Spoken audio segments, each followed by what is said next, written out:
So, quick video, how to disable your kill switch. Turn your bike on, press and hold down the button at the top, scroll all the way down till you get the vehicle. Hit OK, go down to kill switch, hit menu again, press down or up, and then you see trigger on and off. Make sure it says off.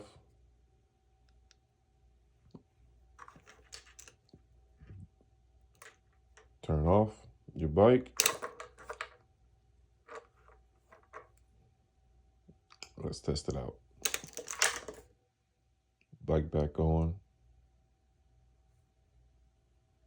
Wait mode.